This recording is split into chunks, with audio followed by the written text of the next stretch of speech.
ሰላም ተይሎላችሁ መድረስ ወገኖቼ እንዴት ናችሁ? ዛሬም በሌላ ቪዲዮ ተገናኝተናል።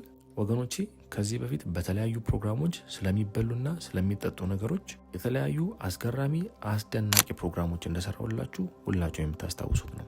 ከጤና መጠበቂያ ከጥርስ ሳሙና ጀምሮ እስከ መዋቢያ እቃዎች ድረስ የተለያዩ ቪዲዮዎችን አብረን አይተናል።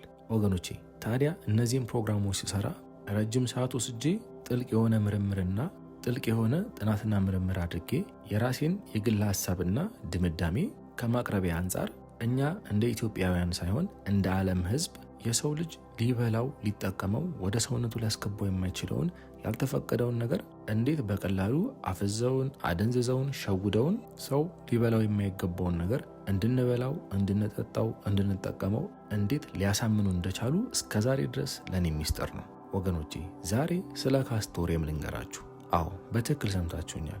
ካስቶሪየም ነው ያልኳችሁ። ካስተር ኦይል አይደለም፣ ወይም ደግሞ የካስተር ፍሬ ወይም ደግሞ የጉሎ ፍሬ አይደለም። ብዙ ሰው በአደባባይ ስለማያወራለት ስለ ካስቶሪየም ልንገራችሁ። ካስቶሪየም በስም ከካስተር ኦይል ወይም ደግሞ ከጉሎ ፍሬ ስም ጋር የተመሳሰለ ቢሆንም የካስቶሪየም ፍሬ በአሰራሩም በተፈጥሮም በይዘቱም ከካስተር ኦይል ጋር ሲነጻጸር ፈጽሞ የማይገናኙና የማይደራረሱ ነገሮች ናቸው። ምክንያቱም ካስተር ኦይል ወይም ደግሞ የጉሎ ዘይት የሚገኘው በተፈጥሯዊ መንገድ ከሆነው ከጉሎ ዛፍ ሲሆን በተቃራኒው የካስቶሪየም ፍሬ ደግሞ በበረዷማ አካባቢ ከሚገኝ ቢቨርስ ከሚባል እንስሳ የዘር ፍሬ የሚገኝ ነው። ወገኖቼ የሚያሳዝነው ነገር ይህ እንስሳ ከውስጡ ለሚገኘው የዘር ፍሬው ተብሎ መገደሉና መታረዱ ብቻ ሳይሆን የዚህን እንስሳ የዘር ፍሬ በመጠቀም የሚሰራው የምግብ ፍሌቨር የእንስሳ ተዋጽኦ ወይም ደግሞ ከእንስሳ የሚገኝ መሆኑ እየታወቀ ለእኛ የጾም ነው ተብሎ መሸጡ ነው እጅግ በጣም አደገኛና አስፈሪ የሚያደርገው። ወገኖቼ የሰው ልጆች የካስቶሪየምን ፍሬ መጠቀም ከጀመሩ የቅርብ ጊዜ ታሪካችን ሳይሆን ከጥንት ግሪኮችና ሮማውያን ጀምሮ እንደሆነ የታሪክ መዛግብት ይናገራል። የጥንት ሮማውያን ይሄ ቢቨርስ በመባል የሚታወቀውን እንስሳ አድነው ከያዙት በኋላ የዘር ፍሬውን ቆርጠው ከዘር ፍሬ ውስጥ የሚገኘውን የዘር ፈሳሽ ጽንስ ለማጨናገፍና ውርጃ ለመፈጸም በስፋት ይጠቀሙበት ነበር። እነዚህ የጥንት ሮማውያን በዚህ ብቻ አላበቁም።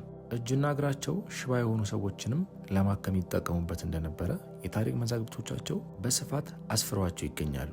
በዚህ ምክንያት ቢቨሮች በስፋት ይታደኑ ነበር። የአውሮፓውያኖች የሰሜን አሜሪካን ወረራ ተከትሎ ቢቨሮችን ማደንና ለተለያየ ዓላማ መዋላቸውን ቀጠሉበት። በወቅቱ ሽቶ ለመስራትና የተለያዩ የምግብ ቅመሞችን ለማዘጋጀት ይጠቀሙበት ነበር። በሚበሉ ጣፋጭ ነገሮች ውስጥ አይስክሬም፣ ማስቲካ፣ ከረሜላና እንዲሁም በሚጠጡ ውስኪዎች ውስጥ በስፋት ይጠቀሙበት ነበረ። ወገኖቼ እነዚህ ሰዎች እንደሚናገሩት ከሆነ ይሄ ካስቶሪየም የተባለው ንጥረ ነገር በውስጡ የቫኒላ ጣዕም ስላለው ያ እንስሳ የሚታረደው የሚታደነው እችን የቫኒላ ጣዕም ፍለጋ ነበረ።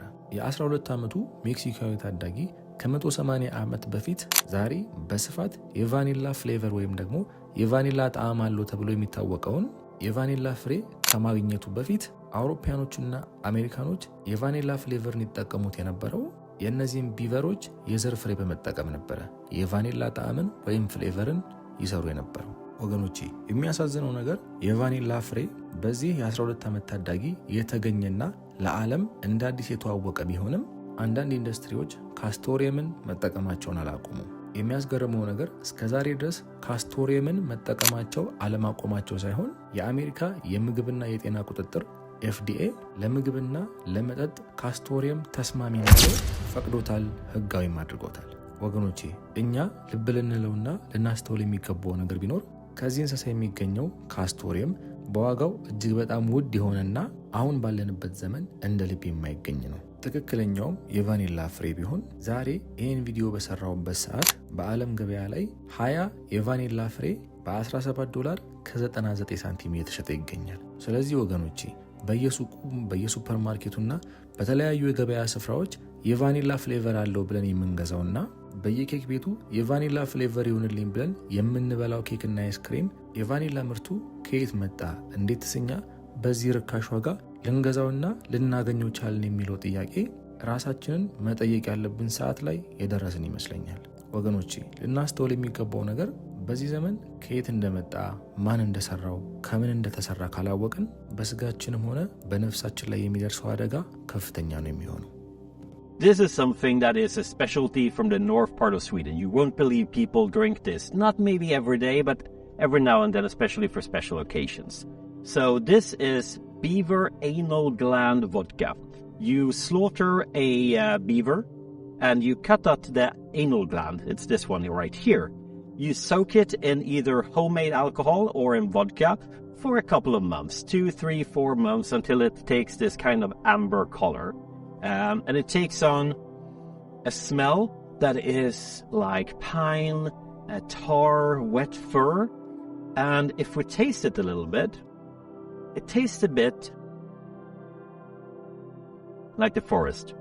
It's very harsh, kind of burns your tongue just a little bit, but you can definitely learn to appreciate it.